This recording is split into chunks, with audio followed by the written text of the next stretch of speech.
Welcome to the evening session for the Nourish 2019 conference, and thank you to the people who've been here all day working very hard, who've stayed with us for this evening, and a big welcome to all the new people who've joined us for this evening.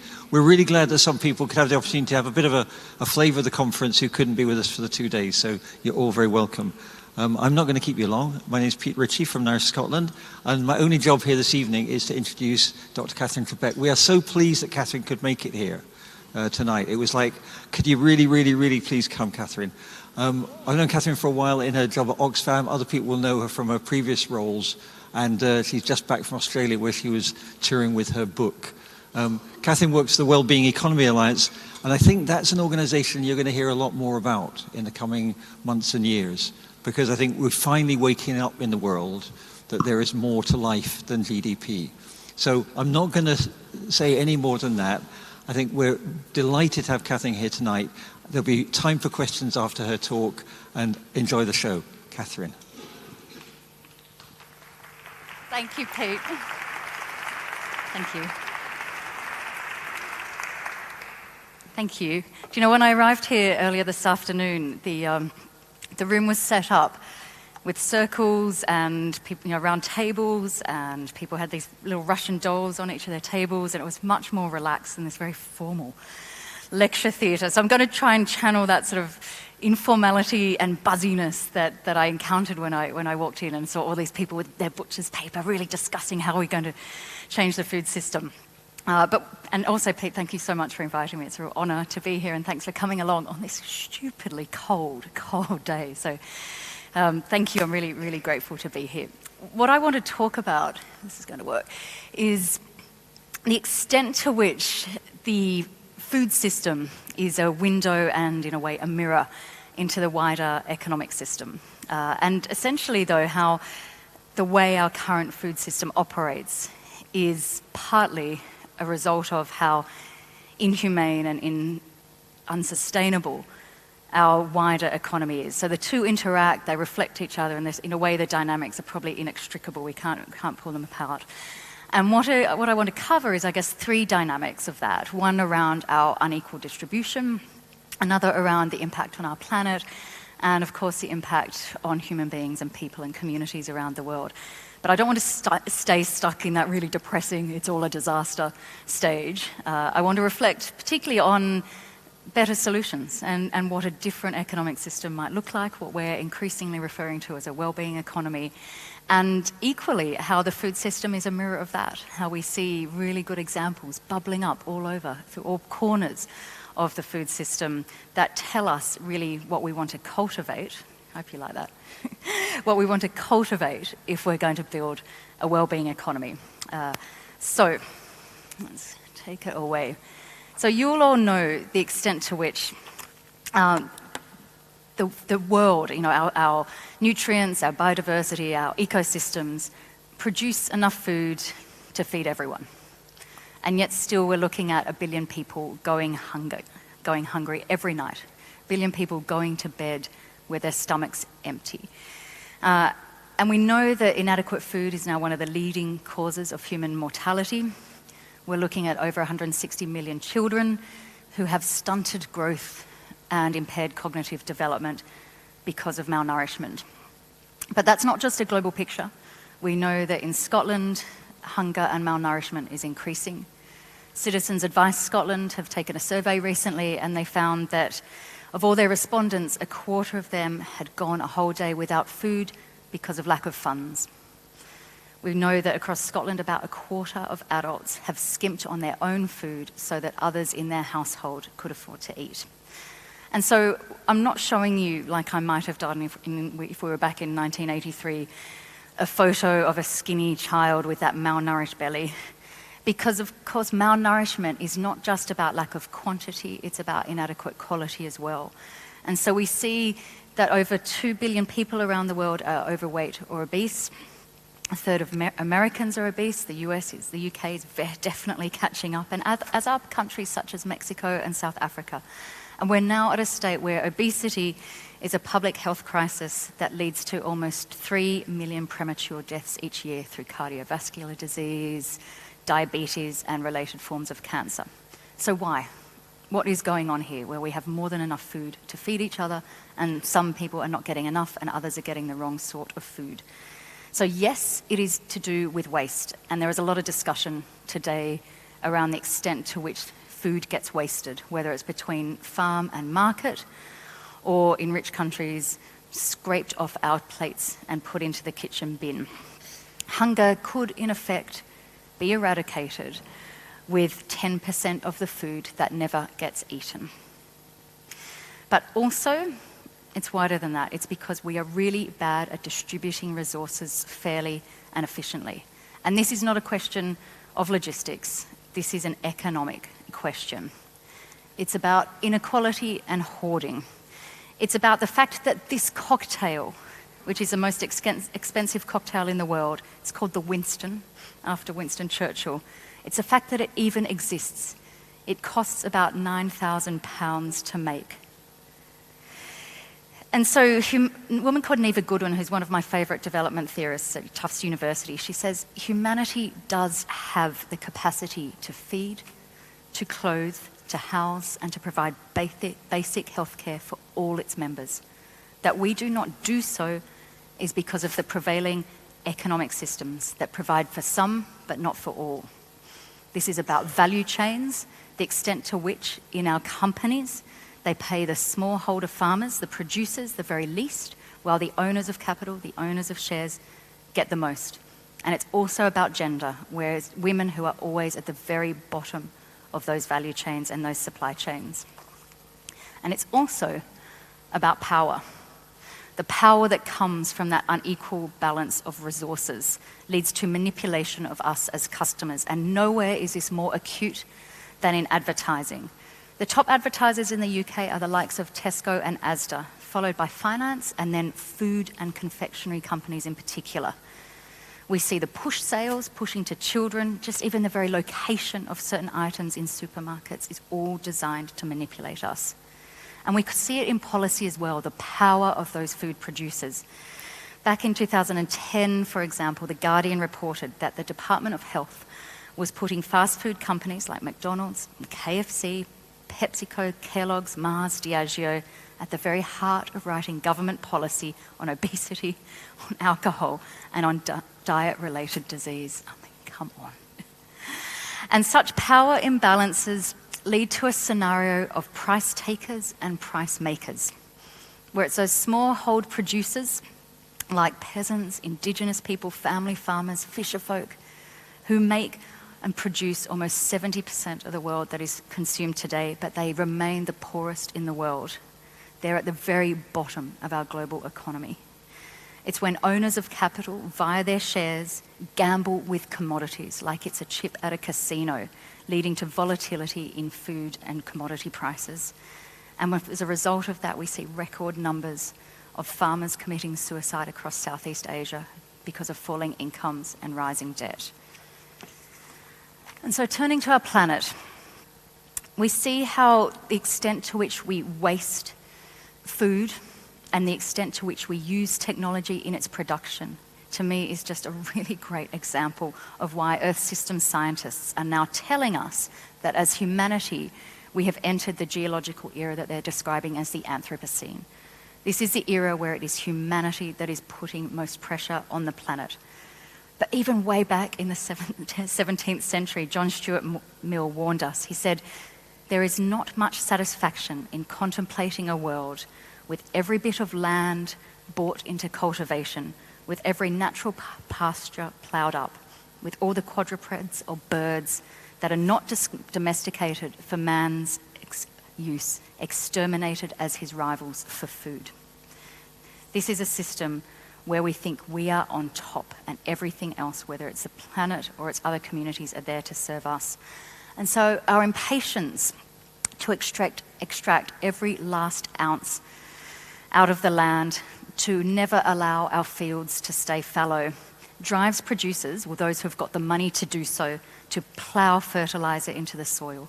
And this, of course, is a major driver of biodiversity loss, because of the increased reliance on chemicals for agricultural intensification. This is the equivalent of ploughing more and more chickens into battery farms. In Germany, they have lost almost 4/5 of insects since the late 80s. There are just 4 out of 5 insects are no longer buzzing around their trees or along their flower beds because of more and more powerful chemicals in use in the fertilizer system throughout Europe. And of course, this is exacerbated because of the way we price things. Our prices do not reflect the cost of such biodiversity loss and other destruction of nature. Those true costs are externalized. And so it's another example of this arrogance of the Anthropocene, where we think we are on top. And so current modes of food production, and this is particularly pertinent to me at the moment if you've been watching the news from Australia, current modes of food production is one of the root causes of so much of our environmental damage, our land degradation, our land use change, and our deforestation. The process of agricultural expansion has caused half of the world's tropical forests to be cleared. We see agriculture, food processing, and the resulting land use change responsible for over 1/3 of global greenhouse gas emissions. We're now at the extent where 1/3 of our commercial fisheries are overfished. And all of this, of course, adds up to a very, very real human impact. This is a picture of a child's cradle taken on the Syrian-Kurdish border in Syria just recently after the war in 2014. And it shows the human impact on the environment that in turn causes human impact on foods via food insecurity and scarcity. That negative impact of climate change is already being felt so profoundly in food production, and that environmental breakdown is causing people to flee their homes and engage in war and violence. And it's been reported that it was a series of droughts in the northeast Mediterranean that devastated the agriculture systems in Syria, that led to at least 1 million people being internally displaced, that then helped ignite the civil war against President Bashar al-Assad.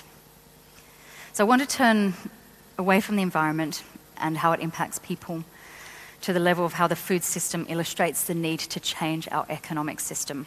Because food is an example of how it pushes us as individuals to reach for what Manfred Max Neef, the recently late, amazing Chilean economist, to refer to as pseudo-satisfiers. It creates and exacerbates our addictions. And Charles Eisenstein has talked about how addictions to things like shopping, to money, to acquisition arise from the same basic source as our addiction to food. They come from our loneliness, the pain of merely being cut off from the rest of what we are.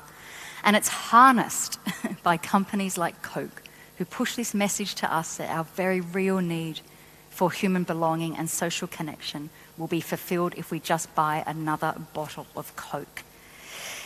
And in certain items, such as sweets or greasy foods or alcohol, these novel products, they give us a hit, the sugar hit, because they exacerbate the dopamine in our brains, that chemical dopamine. But very quickly we adapt, which is why they are so incredibly addictive.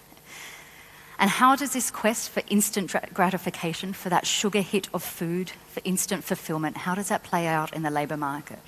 Well, of course, this rising gig economy where we expect people to be on demand at the click of an app. And what happens is for so many people working in that gig economy, on those insecure wages, where they're not earning enough, or in other insecure work where they're not paid enough to put food on the table, they're turning to rising numbers of food banks. And yes, giving out food parcels will tick the box of delivery. If people are lucky, if they get enough baked beans in their box of food, they will have their calories provided. But of course, it ignores the very, very real human need for agency, for autonomy, for competence and relational nourishment. And it's not just agency that's being lost, but skills. And a little bit more flippantly, if you'll forgive me, The Times a couple of years ago wrote a story how the gig economy could lead to the end of us all having kitchen cupboards, because we no longer needed to store our bags of flour or our jars of sugar or our tins of baked beans, because we would just call up our food at the click of an app. But very seriously, What happens if the gig economy and our quest for instant gratification means it is easier to get a pizza by calling up Uber Eats than it is to cut up the olives and the tomatoes? This will very quickly become self-fulfilling. And all of this adds up to an economy at an economic system level that is driven by failure demand. It is spending that is necessitated because of our failure, our patent failure to get things right for people and planet first time around. And so we pride ourselves in social policy of the extent to which we redistribute. But without changing the economic system, this is as daft as running a marathon to get fit while eating a takeaway hamburger. And of course, our perverse measures of progress, like GDP, encourage this sort of downstream spending. GDP will rise if we buy that processed food from Uber Eats or Deliveroo, and then we get treated for diabetes or for loneliness because we haven't been cooking together. But GDP will not go up if we grow our own food and if we stay healthy. And so there's this rather beautiful poem called The Paradox of Our Age, written by the Dalai Lama, and he says, we have got more conveniences but less time. We have more degrees but less sense. We have more knowledge but less judgment. We have more medicines but less healthiness. We've been all the way to the moon and back, but we have trouble crossing the street to meet our new neighbours. We have become long on quantity but short on quality. These are times of fast food but slow digestion. Pretty grim, hey? But fortunately, looking at our food system also tells us what a humane, sustainable economy can look like. And this is an economy that can avoid the mistakes that drive failure demand and defensive expenditure. This is an economy that recognises that in GDP-rich countries like here in the UK, the task is not about grasping for more and for more. It's about an economy that recognises that actually it has arrived. It has got enough wealth and resources. It now needs to focus on sharing and cherishing them better. Those sharing and cherishing the fruits of growth that have done so much when they've been used well. This is a well-being economy, one which makes itself at home. And again, the food system is really helpful in telling us what that might look like. It shows us examples, these chinks of light, of what a well-being economy is about. So of course it's about nurturing the planet, cherishing the resources that we have and not wasting them, so obviously it's the circular economy. And a great example of this is a beer company I've recently been introduced to called Toast, where they take excess bread from bakeries and turn it into really lovely craft ale.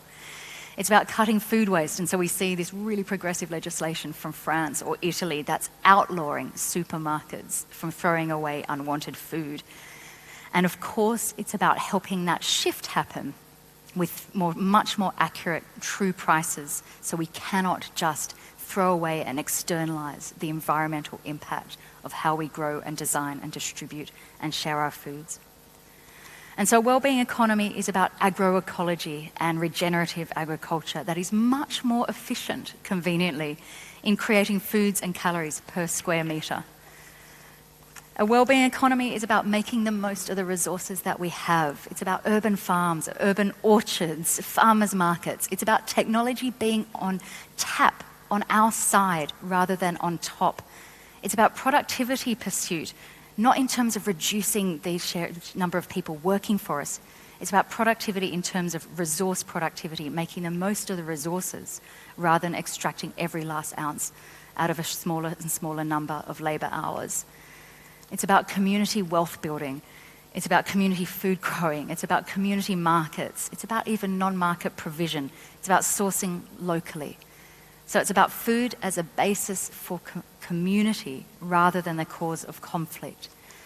And even better than that, a well-being economy is about food as a basis for communing, for conviviality, for taking our time, to embracing slowness and being together. And a well-being economy is about getting distribution right. It's about recognizing, of course, that food is one of the ultimate basic human needs. So it's about avoiding those food price spikes. It's about universal provision, so there is no stigma. And it's not being content to hand out food parcels because they are downstream mitigation. It's about turning our attention to the power imbalances that drive that unequal distribution. It's about enabling people to feed themselves from their own pocket and addressing those causes of hunger. So it's things like pre-distribution and getting the economy to do much more of the heavy lifting through economic democracy. And of course, it's about ensuring that there's much more gender equality than we've currently got. It's about recognizing that the core economy is where so much of food provision happens, and it needs to be recognized and nurtured. And a wellbeing economy is about different business models. And we're already seeing them emerge, flourishing even, almost despite the headwinds of the wider economic system. So the good news is that we know what these business models look like. It's Freedom Bakery that's created as a social enterprise to teach baking to people behind bars. It's about paying it forward or pay what you can schemes. It's about ensuring that food surplus is redistributed. It's about peer-to-peer food sharing. It's about cooperative models of production, many of which, of course, have been in the agriculture sector for centuries. And co-ops, one of my favourite examples of the sort of change we need to see. Co-ops are a model of production that are an example of collective action. They bring economic benefits, and particularly to women, where their incomes are increased, where they can invest in their household, in their children's education, and by pooling resources, they have reduced food price instability. And in terms of the environment, we already see from the food sector itself examples of what change will look like if we're changing how we provide things to reduce plastic, to price appropriately and source locally through one of my favourite places, Locaville on the south side of Glasgow. And these sorts of shifts are going to be much more likely, even encouraged and cultivated, if we get the measures right. If we repurpose our economy so that it's much more aligned with what people and planet need. So my advice to you, and for your conference tomorrow where it's all about positive and looking forward, is keep calm and set new goals. We need and to do that, we need measures that resonate with people.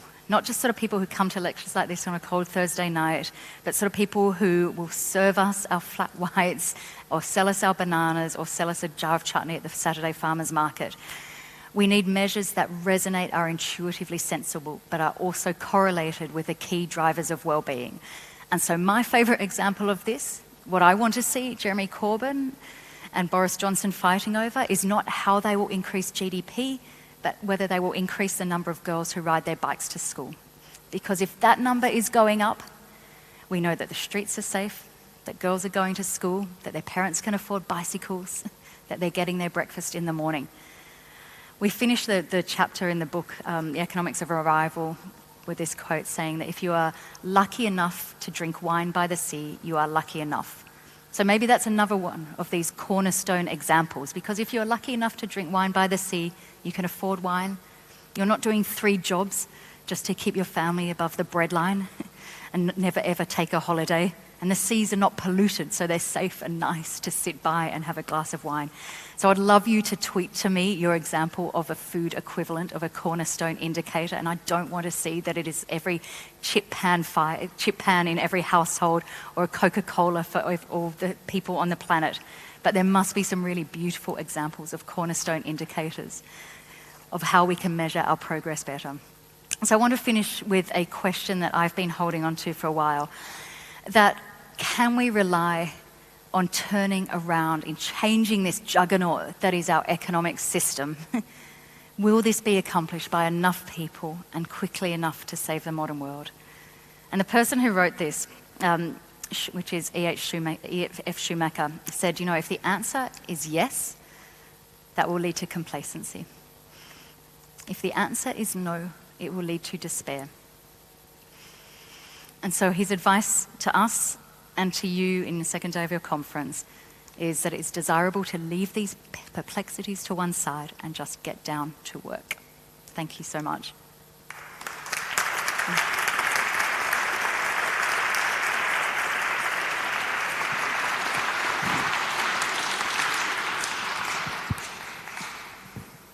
Katherine, that was tremendous. Thank you so much. And I just thought you'd been here all day because it was a really good sort of follow-on from what we've been talking about all day. That's so that's relief. great. And a really good stepping stone for tomorrow. So thank you. I think we've got a roving mic. Great. So, and we've got time. We've got half an hour. So we've got time for a proper discussion. But as we always say, questions are not speeches. Keisha, there's one here.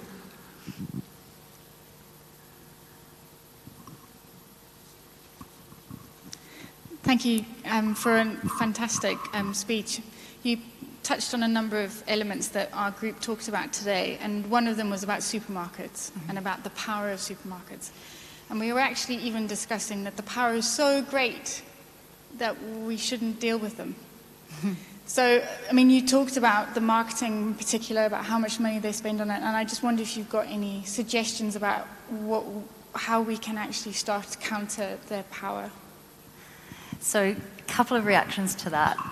One is the advice from one of my favourite systems thinkers, Donella Meadows, who says, to change systems, you need to keep pointing at the flaws in the current system. You need to speak with beauty and vision of how it can be done differently.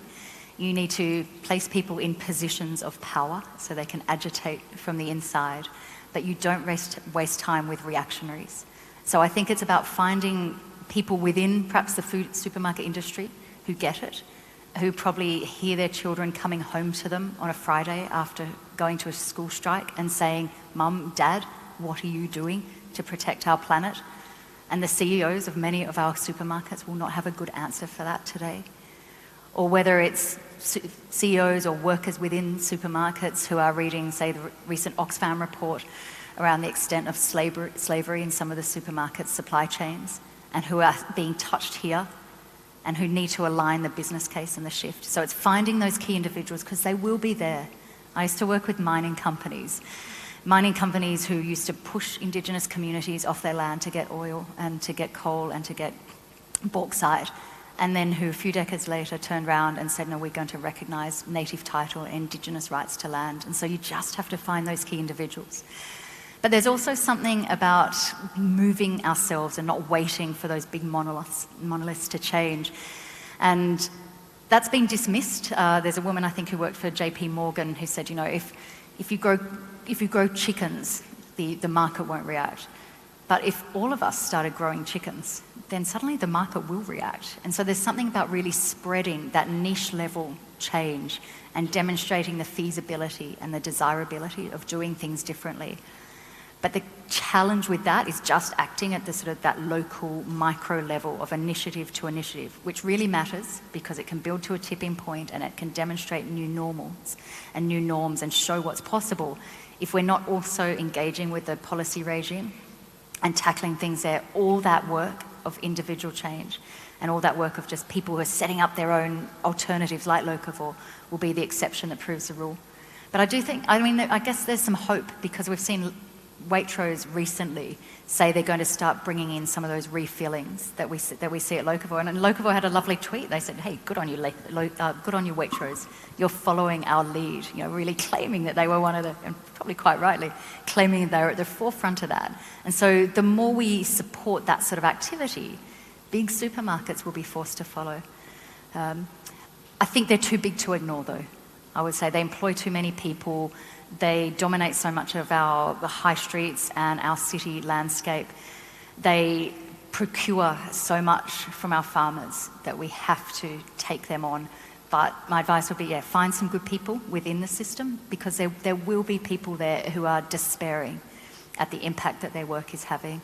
Work with them, support them, but also start demonstrating what different looks like and go more to Locavore or the Edinburgh equivalent or the Aberdeen equivalent or Inverness equivalent of Locavore. Thank you. Who's next? You're very shy. Yeah.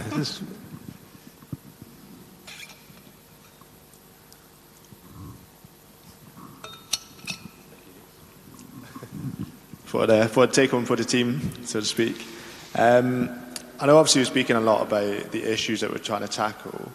In terms of ecosystem, country by country, do you have maybe a handful of good examples I guess similar to Waitrose from a supermarket perspective, maybe countries that are actually really leading the charge and countries that we can actually look up to? Not specifically in the food sector, but this question gives me an excuse to tell you about one of my favourite projects that I've been part of over the last few years, and this wasn't a plant. In that I've been working for a while on this idea that if you look at how global geopolitics operates, all the clubs, all the power, the entry ticket is how big is your GDP, whether it's the G7, the G20, even the sort of the BRICS. The only thing that the BRICS countries had in common was that their GDP per capita was rising at a similar rate at a similar point in time. But all the power goes to countries that have got massive GDP, and they dominate geopolitics around the world. And yet, GDP as a measure of progress is so flawed, and it has no place in a world that wants to meet the Sustainable Development Goals, that wants to attend to economic inequality, that wants to attend to the environmental breakdown. So we need new champions, we need new role models. And so I've been trying to find them. And back in, actually almost a year to the day today, at the OECD Wellbeing Forum in South Korea, little old Scotland with Iceland and New Zealand, with Joseph Stiglitz there saying this is a pioneering project, launched something called the Wellbeing Economy Governments Partnership. And they then had a policy lab in May, and that this is the whole point, is that these governments want to roll up their sleeves and collaborate and learn from each other and say, you know, we are struggling. We want to bring well-being, collective well-being into economic policy making, but we don't have all the answers. We want to learn from each other. We want to try things out together. We want to collaborate on creating changes to our economic systems. We know that GDP is not a measure of progress that is fit for purpose in the 21st century.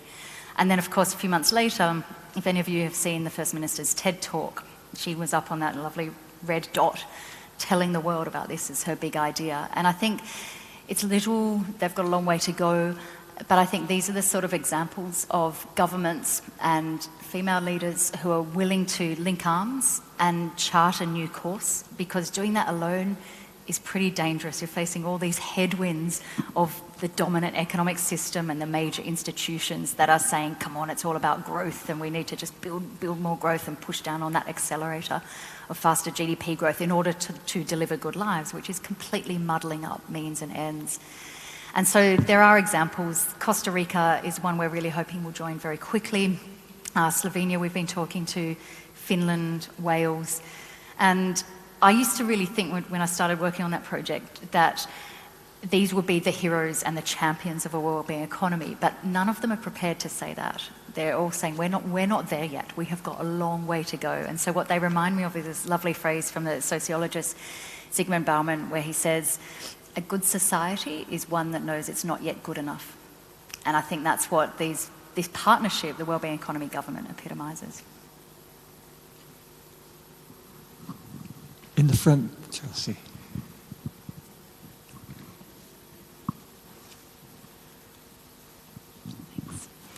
You used the word pre-distribution, which sounds very interesting. Can you tell us a bit more?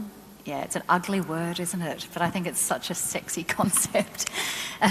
So pre-distribution is, in a way, the alternative to redistribution. And I think we've been boxed into that social democratic consensus, where I describe it as, I guess, the three-step process where what we've had to date in countries like the UK, a lot of the Nordic, Scandinavian countries, is grow the economy big, but turn a blind eye to the damage that does to the environment or to people. And then, as best you can, sequester some of that growth back through taxes, with all the political manoeuvring and the unwillingness, as we see through the Panama and Paradise Papers, of people to pay, especially at the top, to pay their taxes. And then go through the process of, again, the political machinations to try and use some of that tax to help communities and the environment cope with the damage from step one. That's basically where we're up to today. And we pat ourselves on our back when we redistribute a little bit. You know that the UK, our market outcomes in terms of inequality are more unequal than the US. And so our government then has to do a lot of heavy lifting to try and balance that out a little bit. And increasingly we see how badly that is happening. So pre-distribution is more ambitious than that. It's about saying, well, let's get the economy to do more of the heavy lifting. Let's create marketplace and market system and mechanisms that distribute much more fairly from the get-go. And that's things like sharing endowments better, paying decent wages, economic democracy within firms, so cooperatives, worker cooperatives, for example. It's about community wealth building from the bottom up, embracing the foundational economy through procurement, that sort of thing, local ownership. So it's all that sort of really beautiful changes that if we were to redesign our economy from today, that's how we'd redesign it, rather than letting our economies do so much damage to people and become so unequal and leave people working for their poverty. It's about saying we design it much more differently, and we won't then have to spend so much effort on putting sticking plaster over all that damage. It's a really ugly term, but I get so excited by the concept. It's about saying it's not good enough to leave it to social policy and to charity. It's saying we can do much better than that. And then to me, that's the heart of what a wellbeing economy is about, an economy that gets it right first time round. And actually, if you aren't putting so much effort on that failure demand, on that sticking plaster agenda, and in environmental terms, the equivalent of that is defensive expenditure, then maybe you don't need the economy to grow so much in the first place, because we're not using so much of that damage, of that money to clean up the damage, which is this sort of crazy, perverse, vicious cycle. There's one at the back and then we'll come to the front. Do you know all these people?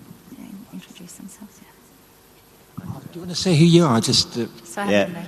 Donald from University of Glasgow. Thanks. Thank you very much. Very interesting. I'm just wondering about what the wellbeing economy, how it challenges the role of finance in the food system, because it's almost become autonomous and it creates value within itself. However, it has such a severe impact in price volatility. Therefore, what is the link with wellbeing economy and challenging financialisation? Yeah, of course. And of course, as Adair Turner has said, so much of what the financial system creates is socially useless. So the organisation I work for is called the Wellbeing Economy Alliance, and we've got one of our thematic clusters is on finance, and it's led by a group called Finance Watch, who are based in Brussels and are absolutely brilliant, radical, awesome organisation. They're joined with groups like the Global Alliance on Banking and Values, with individuals who are working on reporting and sort of transparency in the finance system. And what we're finding over the last couple of years that we've been in existence is that there are individuals who are deep within the heart of the finance system, who have probably done very, very well personally out of the production of money and financial wealth through that system, who probably have a lot of status on the back of that system, but who are saying, we know that business as usual can't carry on. We're frustrated with the quarter to quarter reporting and measurement, that we need to transform how the finance system operates so that it is the plumbing of the wellbeing economy rather than this sort of extractive dominant model that distorts so much of and causes so many imbalances in the current economic system. So we're working on it is the example, is the answer, I guess.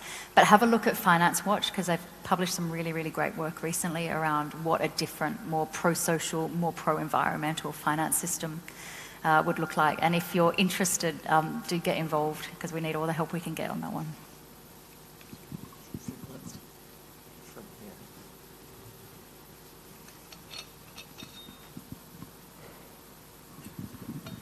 Hi there. My name is Akira. I'm a Nourish member.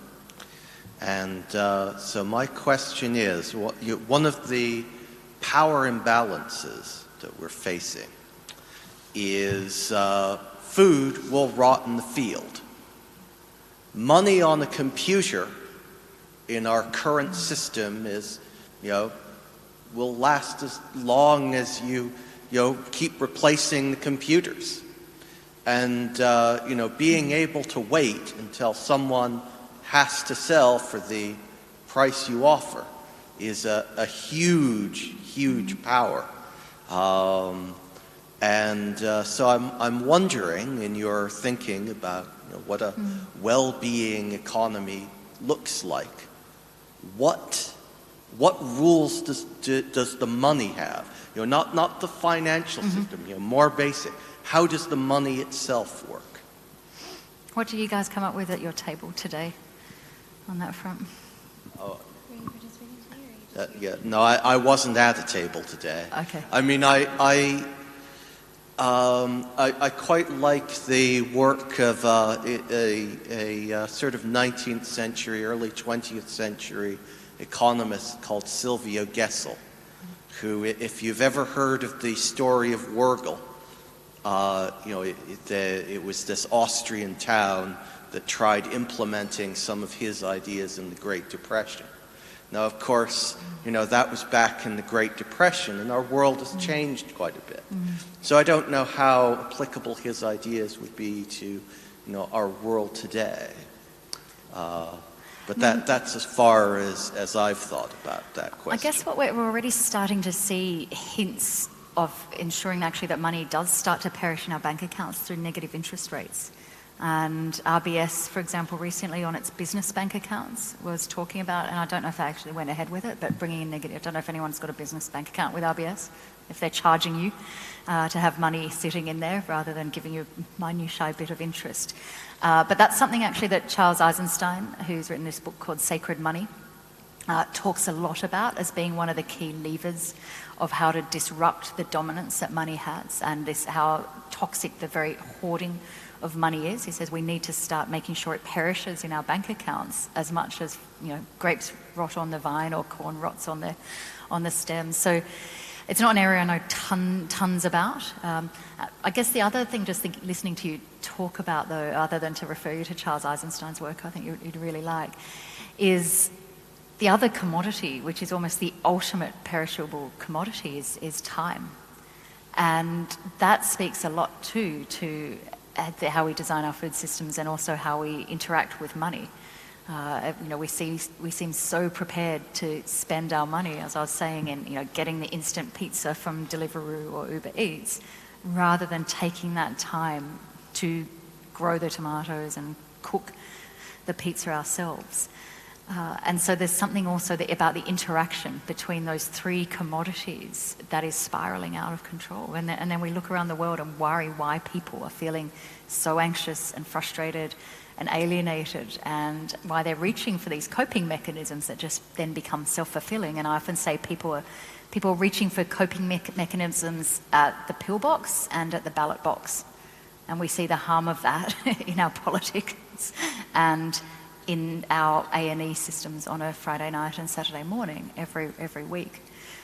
So there's something about that sort of toxic cocktail of the three of them. But check out Charles Eisenstein's work. I think you'll find it really interesting, hopefully helpful. Yeah. There's one at the back too. Hi, Katherine. Hi, Matt. I also was pleased that Nicola Sturgeon said that she was interested or supporting the idea of a well-being economy. But to be quite honest, as far as I know, the Scottish Government has continued working as it did before she made that statement, i.e. it's a good aspiration, but business continues as usual. And so my guess is that Nicola Sturgeon means it, but doesn't quite know how we would do it. So I suppose I would ask you what are your thoughts about how would we know if our government was genuinely embracing a well-being economy approach, perhaps specifically thinking about food and the rural economy. How do we test whether the government does what she says she wanted to do? So if you tweet me your example, your food equivalent of the number of girls who ride their bikes to school, we can come up with a nice suite of what I'm calling cornerstone indicators, and maybe in the next Holyrood election we will see her party going to the election and saying these are the sorts of things we want to increase under our next administration, rather than just faster GDP growth and comparing that to how England is doing. But I think there have been changes to me that point to the sort of shifts that we need. I think the challenge is that there's mixed messages and it's incoherent. But I tell you what, Matthew, I would much rather mixed messages than no messages at all. And I think that has been a change over since you and I have known each other. I think one example that I'm particularly excited and I guess hopeful about, because we're yet to see how it plays out, is the announcement back in June from Scottish Enterprise saying that they were going to shift the sort of businesses that they supported. No longer on the basis have they got potential for growth, and that would be in fairly traditional terms how they measure growth, is that, productivity and short-term profit growth, but prioritise supporting businesses by their potential to deliver decent work, to address human rights, to reduce poverty. And now we're yet to see how that plays out, but that is just the sort of shift that we need to see if we're going to try to repopulate, if you like, our economy with the sort of businesses that are much more aligned with what we need as people and planet. So to me, and it probably has actually nothing to do with Nicola Sturgeon, but it's those sorts of decisions that need to come thick and fast if we're going to have a chance at it. I think, climate emergency declaration, and then when the government was called to account with hang on, your plans to reduce air passenger tax duty don't really align, and the very quick response to that. And the heartening thing about that decision is that just how powerful, and I know this is being recorded, so I'm risky here, but just how powerful the airports and the airlines are in Scottish politics. And so in the face of that, it's a good example. I mean, I'm often heartened, this perhaps goes back to an answer to the first question of how in Australia, they were one of the first countries to ban tobacco advertising in sport. And I mean, in Australia, a country which, as my husband keeps telling me, we take sport way too seriously. But also tobacco was at the core of so many sporting activities in terms of sponsorship and salaries and all that goes with it. And it was that combination of doctors saying, pack it in, literally, stop that, and mobilisation from communities that led to tobacco being eradicated. And now Australia was at the forefront of putting those really terrifying photos on the back of cigarettes and then putting them behind, screens in supermarkets. And so these are stories to me of possibility and of hope, where if we work together and agitate and bring the science alongside as well, we can get politicians to stare down the vested interests. But my goodness, that's hard work, isn't it? And you'll know more than others what heavy, hard graft that is to get that happening. But it's not impossible. And so I think, to go back to the mixed messages, I think we're in a better place getting mixed messages, and now it's all of our job is to hold government to account to that and say, okay, show us you're serious. We want to see a much greater coherence in terms of, the program for government, the budget, and the sort of measures of progress that we'll assess ourselves by. And can I just add to that briefly? I'd just like to say, I think even having a government that talks about kindness actually makes it possible for other people to talk about kindness. And that's a really important bit of leadership, and it's quite bold. And I may be a bit soppy about this, but I think giving every new baby a baby box is a pretty nice way of saying your well-being matters to everybody. It's small things, but I think the shift in conversation is also important. It's always going to come before the shift in delivery, but without the shift in conversation, there's no chance for shift in delivery. And we've got Steph at the front and then two at the back. So Stephanie Mander, I work with Nourish. Thank you very much for your talk, it was fascinating. I was really interested by the concept of the cornerstone indicators that you said. I was curious to see what other cornerstone indicators you've heard about, and if you said people have been tweeting you as well, can you just tell us a couple of the more interesting ones? So Steph, I'm still on a quest.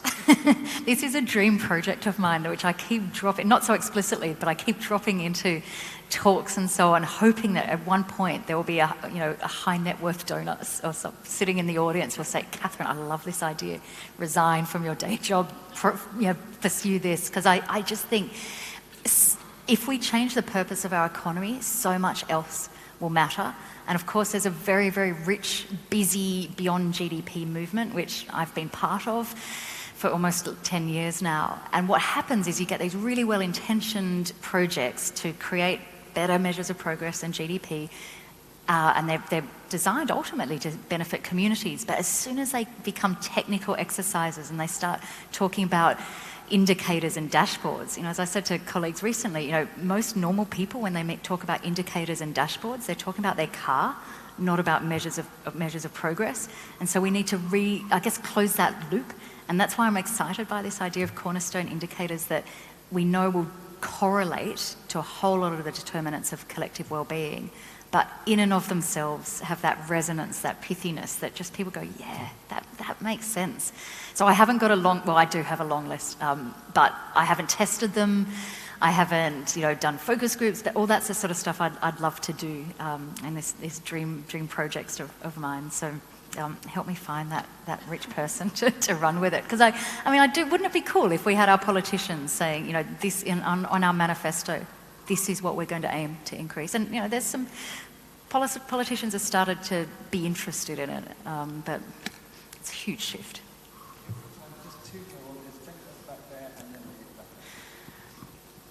Thank you. Owen Davidson Knight. I was one of the Good Food Nation ambassadors with the Scottish Food Coalition, getting people in Scotland to respond to the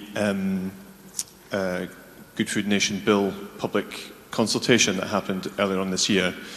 And the other ambassadors and I think we were all attracted to the goals of the coalition because reforming the food system, reimagining it, would, if we were able to get there, would have all these knock-on benefits across the entire, across our society. As you go around talking to people about your well-being economy kind of vision, how prevalent is that notion that if you fix the food system, the knock-on effects would be, what's the opposite of catastrophic? Really good. Is that prevalent? Because I think the people in this room all see the food system as a thing and understand it, but I don't get the impression that outside of this room that is really part of consciousness. Yes, I think you're partly right. I think even the term food system is probably an analytical description of something that people, for them, is intuitive and instinctive, and they think about how they provide for themselves. But I think how we do food and how we provide for each other and how we look after the land is at the heart and inherent of wellbeing economy conversations. And we see, the regenerative agriculture and the regenerative economy movement is really, really bubbling up and sort of got a real sort of head of steam behind it, particularly in the US and Latin America. I struggle a bit because I think regeneration has a different connotation in places like Scotland. It's all about sort of more urban physical regeneration. But what they mean is, in a way, agroecology and building back better, making sure that we nurture the land so it's better. That's not just stopping the damage and fixing the damage. So I think it's inherent rather than explicitly using the term. We've just recently put on our website a whole list of discussions where we talk about the old way versus the new way, just to give people a sort of at a glance sense of how an economic system that's purposed for collective well-being would be different from the current system, and across so many different topics, whether it's work or productivity or mental health or climate change, and food is there. So it's something that people talk about. I think it seeps in a lot too, whether it's finance through, commodity trading, whether it's through the regenerative and agroecology systems, and then of course it's, through initiatives such as, time sharing and collective provision through cooperatives. I just think the examples are there. It's almost like the food system is a microcosm of the good and the possibility. That we can learn so much from. Hello, my name is Katherine Kilgour. I'm here as Good Food Nation Ambassador, recruited by the Scottish Food Coalition, along with Owen and many of us across Scotland, last year probably. To follow on from what you've just said, I think we have got the balance of the good and the bad in terms of the big players, e.g. the supermarkets. You can tell by the white hair, I lived pre-supermarket era.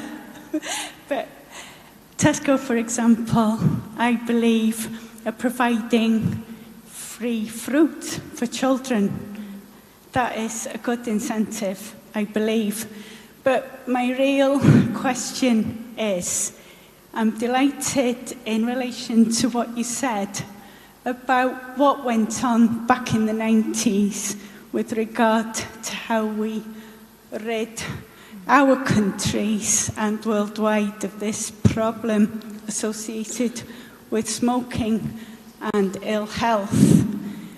I think the nail has been well and truly hit on the head this evening in making the connection between this issue connected with the servicing of food to the population by these big players in community, which probably are funding a lot of public service through the taxes that they incur, which was very similar model to what occurred with the smoking conglomerates.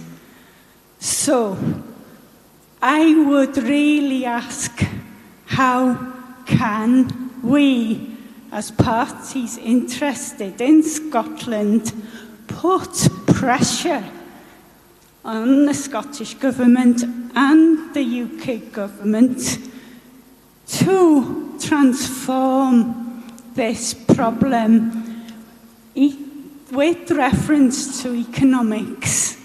Because, as you say in your talk tonight, you know, unfortunately, these high-fat, high-sugar diets are addictive. But surely there must be a way at governmental level to disincentivise the selling of these products. Surely that's a quick way of nipping this problem in the bud. Please, please, can you help me take this forward?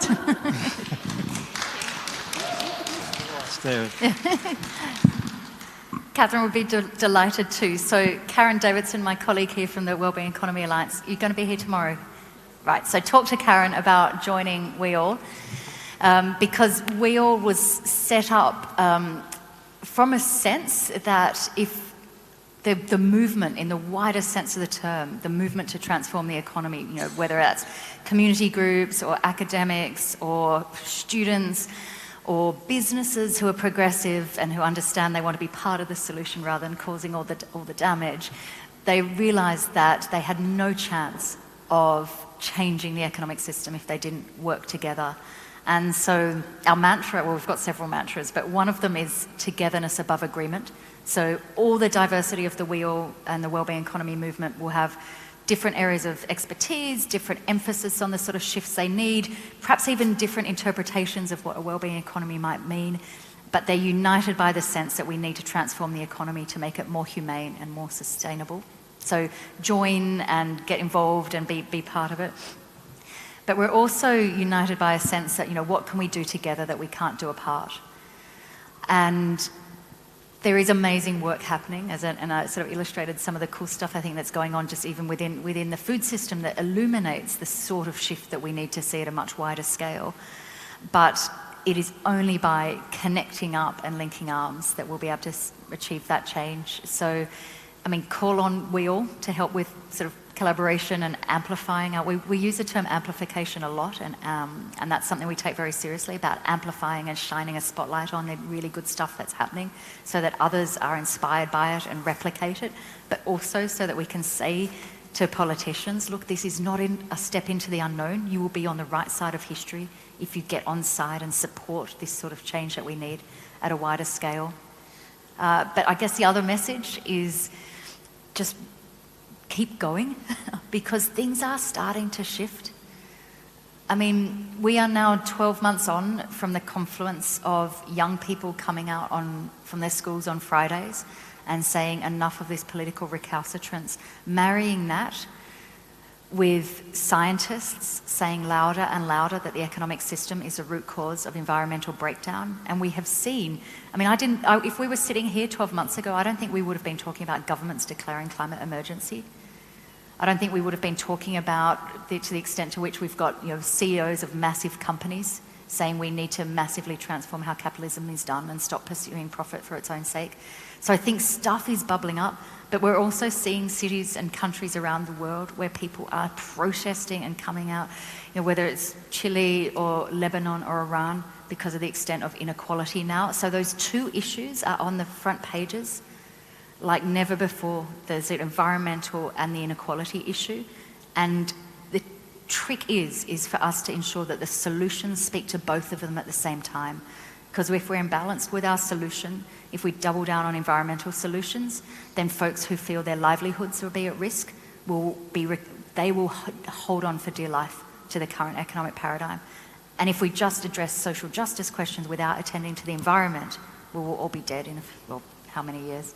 So we need to make sure that the solutions speak to both, which is why conversations around Green New Deal and just transition are so crucial, because they're, I guess, the pathways in the roadmap to what we describe as a well-being economy.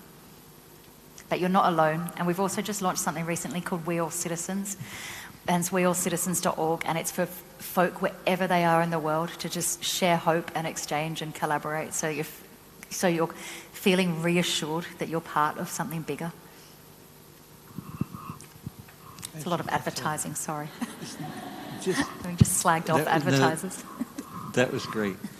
Katherine, it's been a really great talk, and I think you've left us with a couple of challenges.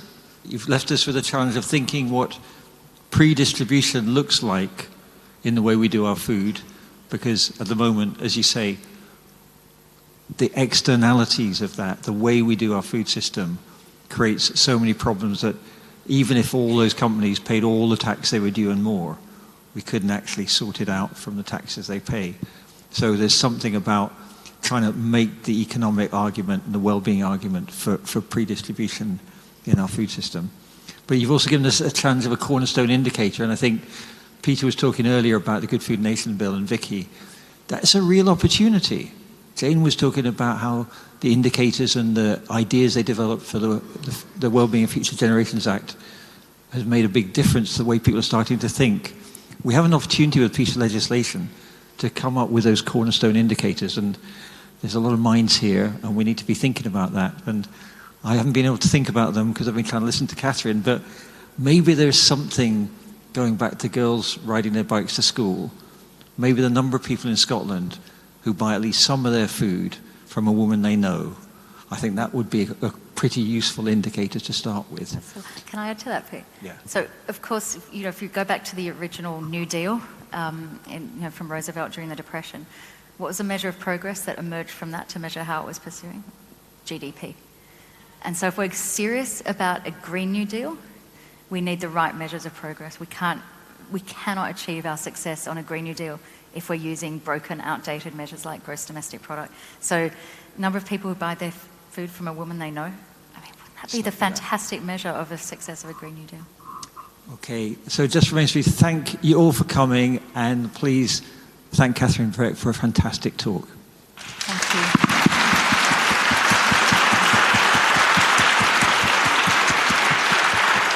Thanks very much.